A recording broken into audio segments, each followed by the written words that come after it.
Welcome to ScreenShorts, the channel that make tech easy with quick and simple tutorial.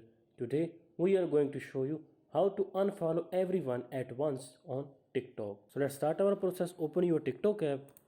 Now you will see your profile icon at the right bottom. Tap on your profile icon. Now you will see the three lines at the right top. Tap on these lines. Now tap on setting and privacy. Scroll it down and tap on the option report a problem. Now from here choose the option account and profile. Now from here click on the last option profile page. Now scroll it down and tap on the last option again other. Now tap on the option need more help which is at the last.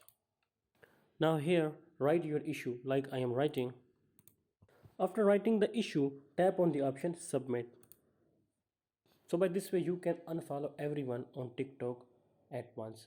Join the ScreenShot squad and never miss out on easy to follow tech tutorial again. Hit the subscribe button.